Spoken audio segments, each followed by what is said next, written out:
Hello, Husker fans. Welcome to episode 264 of the Husker Football Fan Podcast. I'm Mike Harvat. And I'm Justin Swanson. In today's episode, we discuss Mickey Joseph's first victory over Indiana as the interim head coach of the Nebraska Cornhuskers, and we also look ahead to Friday's game at Rutgers. You can find us on the web at huskerpod.com or by searching Husker Football Fan Podcast on Facebook. You can also connect with us on Twitter by following at HuskerPod or email us at huskerpod@gmail.com. This episode is brought to you by Central Nebraska Buffalo. Check out their website for their latest deals. That's cnbuffalo.com. Also brought to you by Monty Rohde with Pinnacle Realty in Lincoln. Looking to buy or sell a home in Lincoln or know somebody who is? Reach out to Monty at 402-770-3356. Justin, I want to start this episode by saying I never really liked Paul Chryst. So, good riddance. Yeah, I forgot how long he'd been there. It's all just going back through his records. Do you think they're pulling a Frank Solich or a Bo Pelini? The football world is tending to I don't know. The online people are bringing that up quite a bit, kind of saying like, why on earth would they fire him? He has a proven record. Thought he'd be around forever, and they're making a mistake. I hope they are. Yeah. And that's all I have to say about that. On the flip side, hopefully Kirk Ferentz never fires his son as offensive coordinator. Sheesh, Iowa, what you doing? They're nepotizing. More like necrotizing. I think that's disgusting. Is that just like they're like dying? I don't know if you made up a word or if that's actually a word and it was really repulsive what you just said. No, I mean it's like, isn't that like necrotizing is like it being in a state of decay and gross and death and how would you spell that? Necrotize. Necrotize. Okay. To undergo necrosis or to cause to under. Yeah. Okay. Anyway. To become or to make neurotic. Necrotic. I think you're right. Anyway. Yeah, that'll be an interesting game when we play them. A couple of interims. Oh man! So this morning, told my kids that we won the game last night, and my 6-year-old son said, "Does that mean Scott Frost gets his team back?" Oh. And I said, "No, Mickey Joseph's the coach for now." He's like, "Oh, because I'm a fan of Scott Frost," and I was like, I'm a fan of Scott Frost too, and he's gonna be a really good coach someday. Just not here. Right. I was kind of struck by that. Very, very precious, I guess. Sweet. It is. I don't know. It's probably silly to be talking about Scott up front here, but the thing about football, and maybe this is Nebraska's fan base, is we're just so we were so all in on him, and no one wanted to turn their back on him. And then as soon as he was gone, it was like we had permission to think negative thoughts or to voice negative thoughts. And so then everybody was all of a sudden like, well, maybe, what about this, that, the other thing? And sad. But anyway, super pumped about this victory on Saturday. Yeah. It was, excuse me.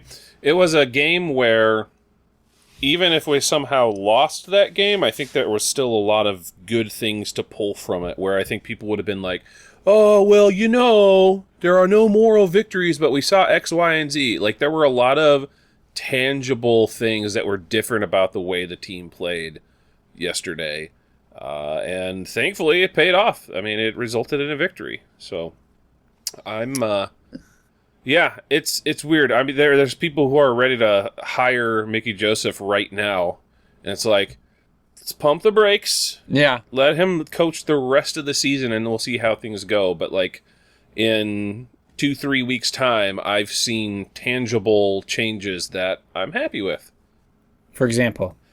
Playing man on receivers. That one I think is good.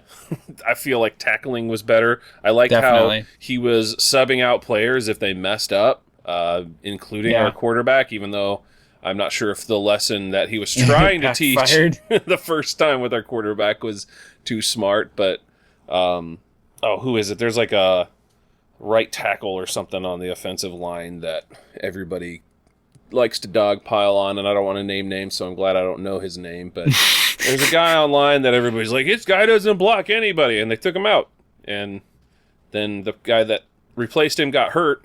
Actually, wait, no, he didn't get hurt. He got eliminated for punching somebody. Yeah, I don't know. Did you think it was a punch watching it on TV? I didn't catch that. I must have been in the bathroom or something when it happened. I don't know. But I heard people talking about it almost immediately. Yeah. Mike, were you okay during the game? Yeah, I was all right. I got a text from a friend who said, Mike seems angry. Oh, I was super annoyed with the announcers, like the the commentators. They were obnoxious.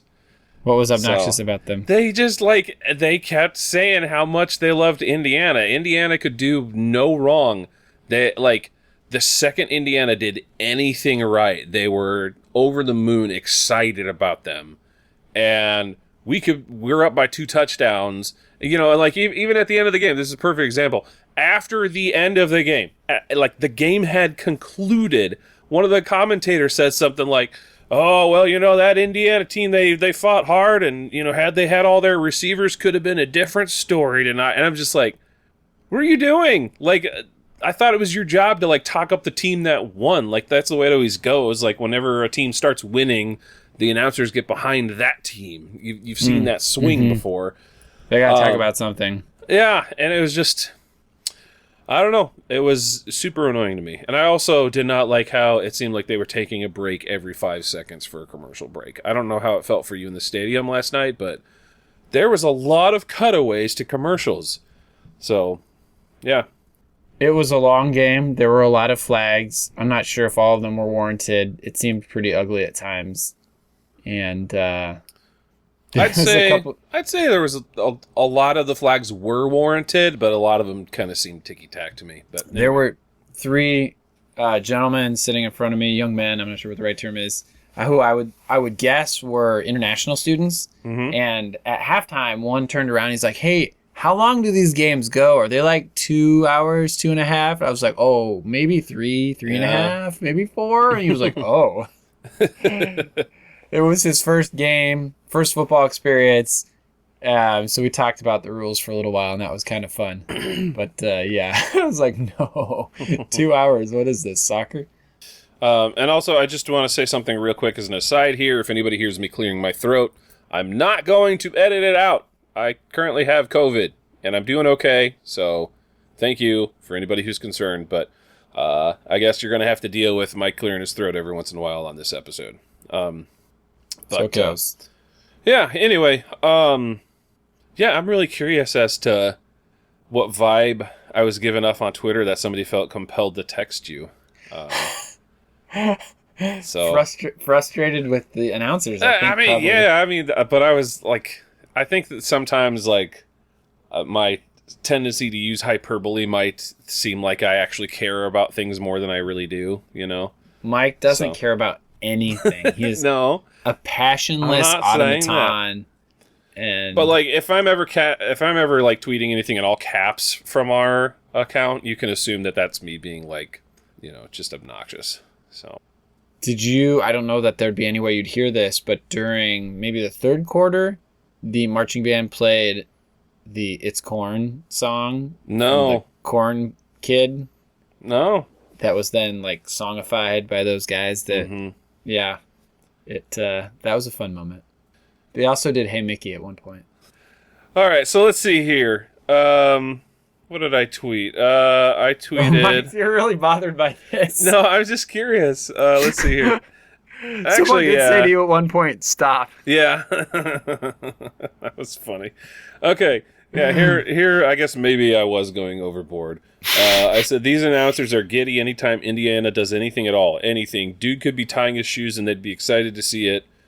And then I said, this is the end of my patience with your announcing cadence. Because at the end of every quarter, the guy would get up and be like, this is the end of the third quarter. It's like, you are announcing a football game, not a movie trailer, my man. And then I said, LOL, the one time the announcers complain about unnecessary penalties is when it goes our way. Then I tweeted, holy crap, that was insane. LOL, now the announcers are making excuses for Indiana. This is so dumb. And then in all caps, stop running human interest pieces over live plays.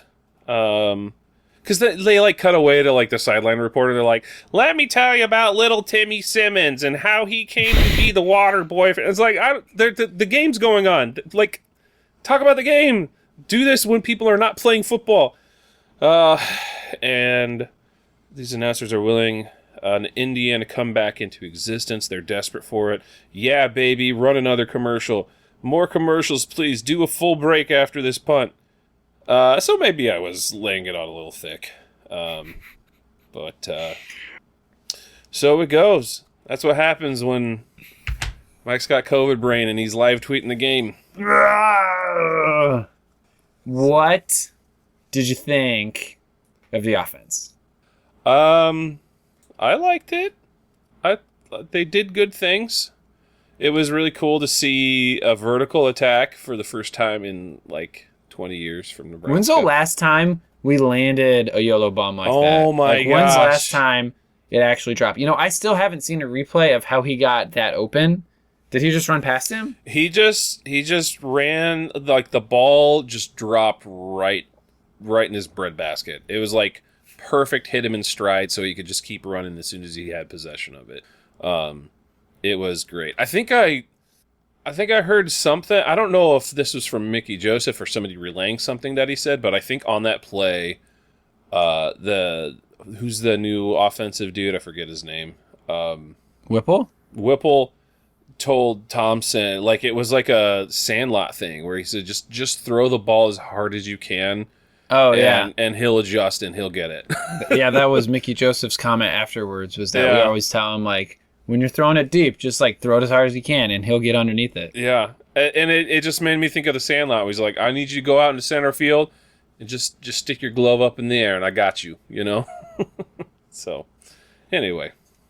It was, you know, a quick flash of moving the ball, as has been the case most of the year.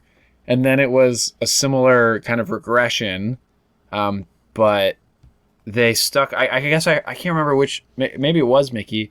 They said in the second half, or maybe at halftime, they were saying that Anthony Grant was getting to the holes a little too quick, and that he needed to slow up a second to let them develop. I don't know what his yardage was quarter by quarter, but man, we definitely came on strong in the end, and it was really fun to see. Beautiful. Good clock management towards the end of the game, too. Slowing down the game a little bit, burning some clock. I liked that. Yeah, you kind of say to I found myself thinking, like, how might this game have been different under the previous administration? Yep. I tweeted that, and then people got really mad, and I deleted that tweet. Oh, you did? Yeah, I was like, do you think we won this game if Frost was coaching? I'm not sure if we did. I think those last 5 minutes of the second quarter could have been like, oh, here we go, and then the downward spiral began. Because they scored like twice in 3 minutes at the end of the first half to make it a tie game. Yeah. When we were, you know, at least on the scoreboard, we're in control. I saw one of the defenders was pointing out that last year they had 6th and 7th year seniors and great athletes. It was a really good defense. They knew their stuff. And this year they just did not have the same level of understanding and knowledge. And so to have what Bush did was like they stripped away a lot of the extra stuff and made it more simple, more straightforward. And also I think they were a little bit more aggressive. And it worked. Yeah, you know, that was one thing, again, that Joseph said after the game that I actually kind of appreciated. He's like, you know, there were a few more flags, but that's what's going to happen when you're being as aggressive as we were tonight. And yeah, I figure if they consider that kind of like collateral damage in order to get to where they're going as a fan base, we don't need to be too upset over the penalties. If like that's their MO while they're still adjusting things, you know, obviously eventually you'd hope they'd play a cleaner game, but yeah. Yeah, he said the the penalties when you're standing still, like that really annoys him. But you're just gonna get aggressive penalties when you're being aggressive, and that's okay. Be aggressive. Be aggressive. See, I knew you wouldn't be able to resist saying that. And you were right. Do you know how healthy Noah Vedral is? Have you heard anything? No. About his performance this year? No, not at all. Before we started talking, I just heard that he was out. Oh, really? That's unfortunate. I see here on September 6th, even injured, Noah Vedral continues to make an impact. Undisclosed. He's a captain. Huh. Does this mean we're moving on to Rutgers? No, but that's where my brain was at. Got it. What would you do if you sang out of tune? Since when have we been so successful on special teams? That was the first blocked punt for a touchdown since 2009, and that block was just, they were so overwhelmed. It felt like there was 6 Huskers running back with the ball and like one defender or one on the punting team who was still trying. That was just totally smothered. And not only that, but like we had some actual punts returned for some yardage for a change. Yes. So I'm genuinely curious as to like, are we going to be dead last in special teams after this week? Better not be. We'll find out. Drum roll.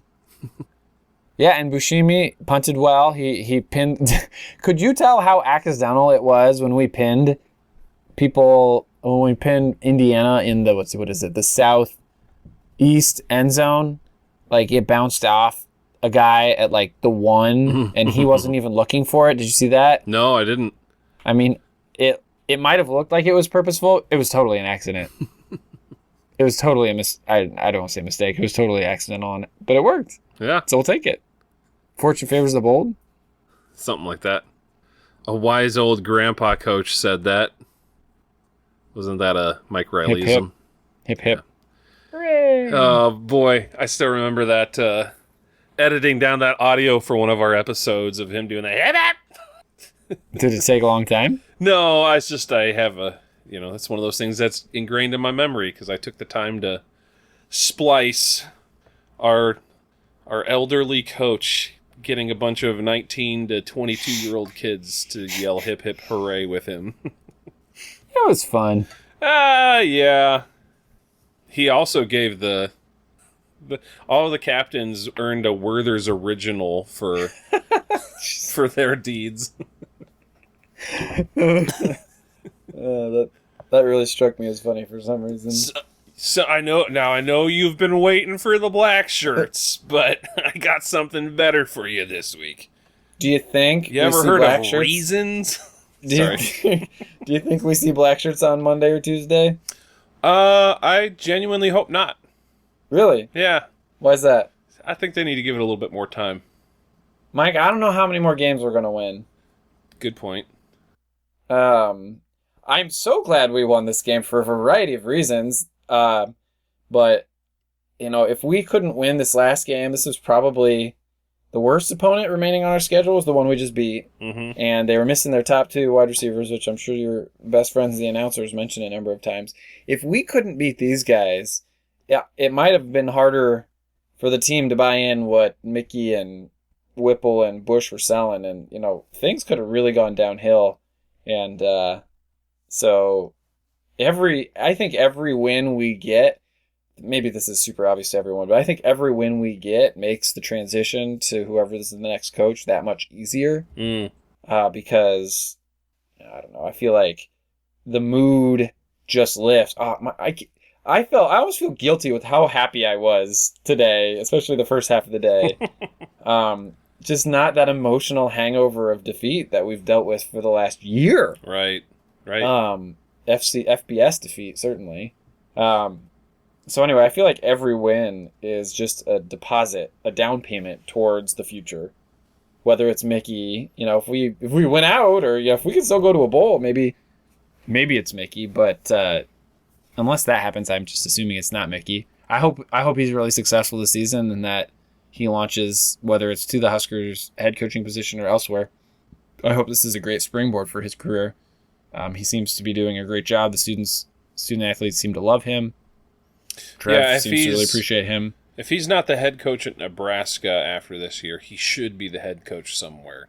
Well, just because I suppose if you can redeem this season, that's a really good thing. It doesn't necessarily mean that you know how to recruit, though obviously he's actually an amazing, one of our best recruiters. So it doesn't necessarily mean you can be that CEO. I don't know what it means. If you can redeem the season, like, yeah, maybe. I don't know what his threshold is to become head coach. I just feel like it's probably not him. But anyway, I'm just confused by. I feel like there's a lot of people who are like, I so hope it's him, and they didn't even know who the guy was until 3 weeks ago. Like, sure. I honestly think there's a lot of people who are like, it's gotta be him. I'm like, hold on, they have like a search firm doing their business to try to find the best guy for the job. How about we just let the process play out instead of latching ourselves to the first person who gets behind a podium and says all the right things? Because guess what? He's saying all the right things. Like, yeah. he is like giving a master class in PR for what he's doing right now. Like, as an interim head coach, I don't know if you could ask for more than what you're getting from him. So, yeah, he's doing a great job, but like, he's coached 2 games for this team. Like, what? How is he going to coach the team through adversity in the coming weeks? Let's see how he does that, and then make an assessment. You know? Yeah, I mean, it's an audition. It's an extended interview, and I think he's going to make the most of it. So, you know, may the best man win. I don't really have a dog in the fight. I feel like there's a lot of people on Twitter who are really pulling for people, which I think we said this 2 weeks ago when we last recorded. Like, that doesn't do anything for anyone. Yeah. That only builds disappointment into the system. But I'm assuming whether it's Mickey or, more likely someone else, like, we're going to be starting over. And so I don't know that it gets better. It probably gets worse before it gets better at this point. And I was just talking with a friend this morning about how many times have we said that we've bottomed out as a team? And I genuinely hope that whoever it is, I hope it gets better. I don't feel like we need to. We have been bottomed out for a long time. We are scraping the bottom. I don't think there's any reason to expect it to get worse. Why can't it start improving immediately? Well, I mean, if so, say it's not Mickey and Whipple leaves too. And then all of a sudden you've got a new offensive coordinator, a new offensive staff. I mean, who stays in that scenario? Yeah. I mean, wherever Whipple goes, I'm sure Chubba is going to follow. I don't know. I just don't know. I feel like, especially if things go really south yet this season, and, this may be a little silly to be negative at this point after an uplifting win, but, if things are rough, I just think it's scorched earth, and whoever comes in, like, there's going to be a bear cupboard, and they're going to have a long road ahead, and we might continue in the wilderness, but at least we'll have our Moses. I appreciate you bringing the biblical metaphors back into the conversation here. Pastor Mike. We've been on a roll lately. We have. Just like the Israelites through the dirt. They were rolling? Yeah. I don't know if you heard that. That was in the apocryphal book. It was called Exodus DLC, I think is what it was called. And that was when they got a tank. So they were literally rolling. Hey, Justin, you want to hear one of my favorite jokes? 2 fish are in a tank. One turns to the other and says, "How do you drive this thing?" I kind of gave it away by referencing a tank already, but I thought you were going to go down the a talking fish route. Yeah, well, sure, there's that. I like anti-jokes, though. I like setting up those types of jokes and then not giving the people the payoff they want, such as the talking muffin joke. Just say it where one muffin turns to the other and says, "Sure is hot in here," and then the other muffin says, "Yeah." It's not a joke. It's just not funny. I like subverting expectations. It's like the subversion of the subversion that makes it funny to me. If I just assume you're going to not be funny, am I going to be safe? So maybe sometimes. Or this one's a classic of mine. Knock knock. Who's there? Interrupting cow with a late reaction time. Interrupting cow with a late reaction time. Who? Moo! Oh, dang.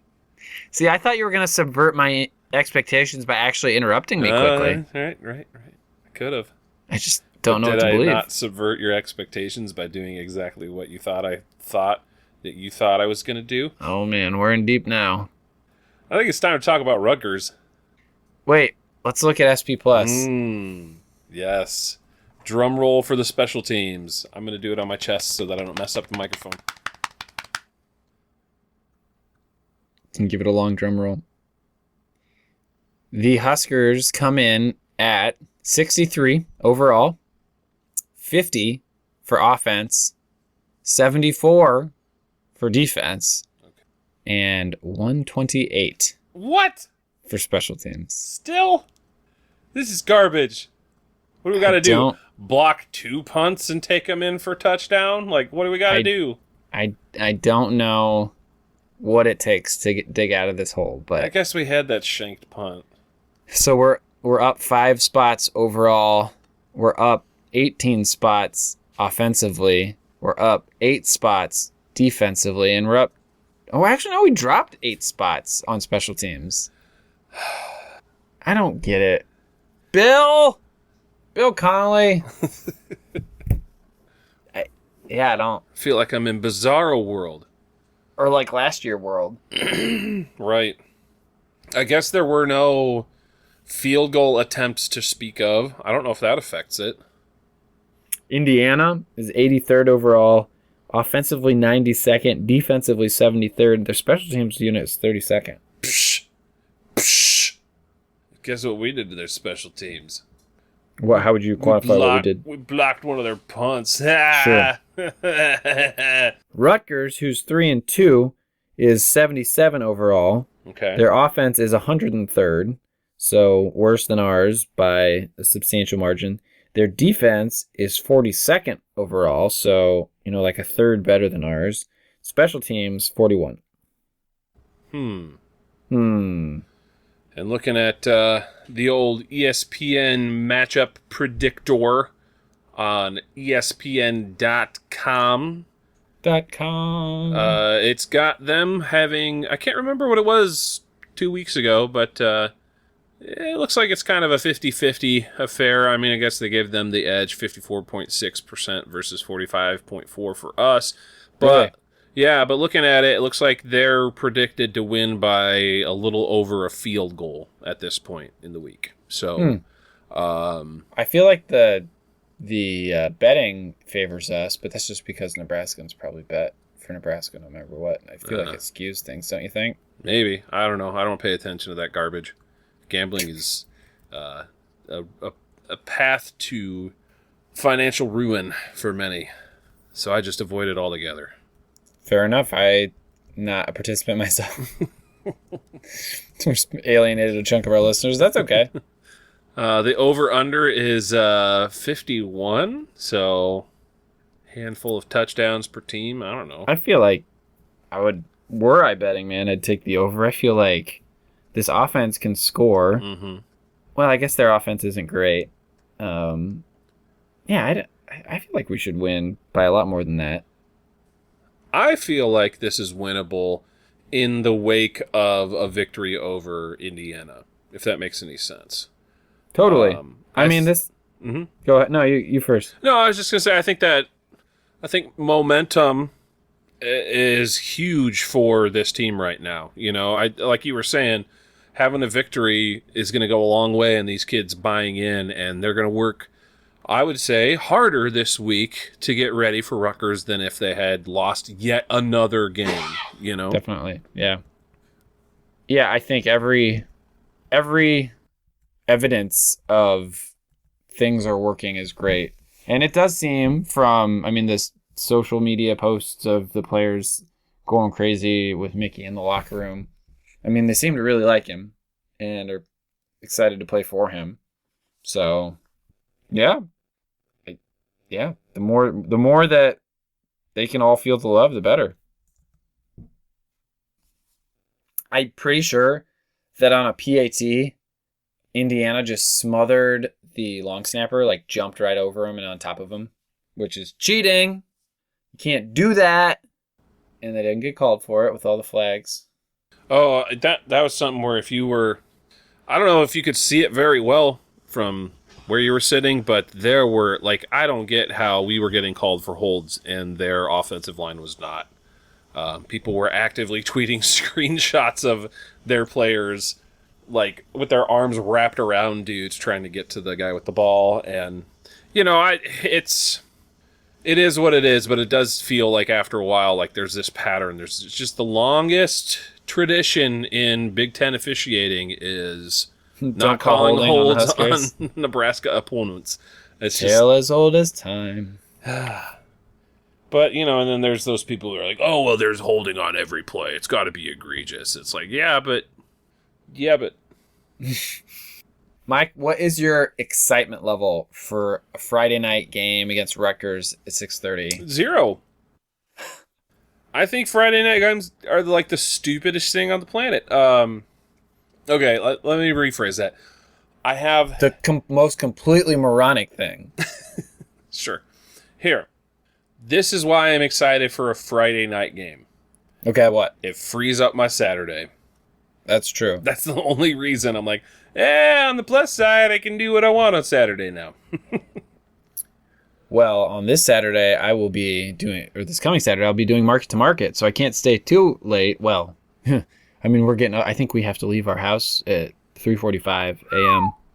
to be ready for market to market. Ooh, have fun. Yeah.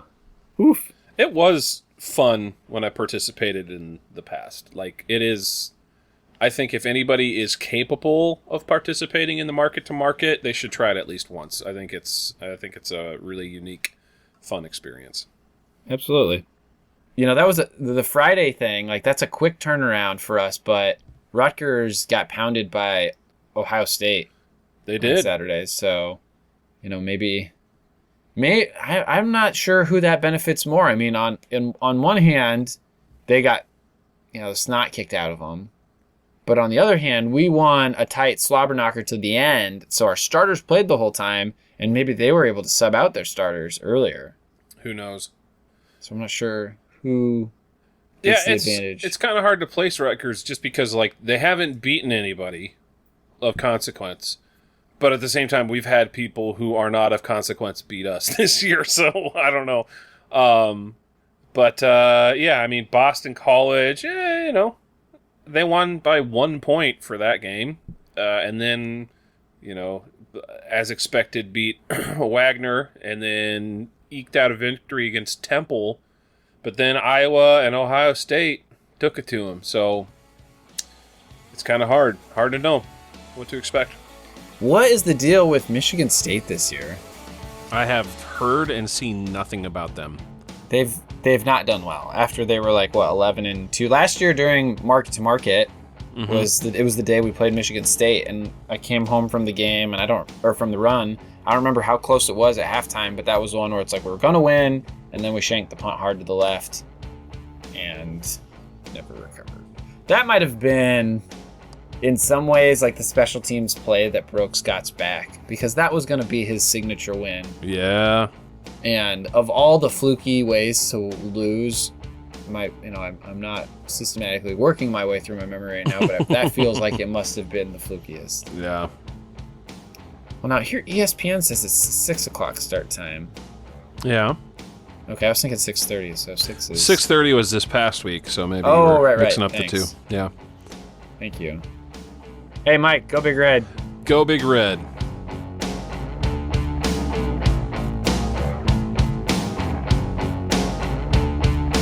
The Husker Football Fan Podcast is an unofficial, non-commercial podcast and is intended for educational and entertainment purposes only. The views expressed on this podcast belong solely to the individuals expressing them. The Husker Football Fan Podcast is not endorsed by or affiliated with the Nebraska Cornhuskers or the University of Nebraska.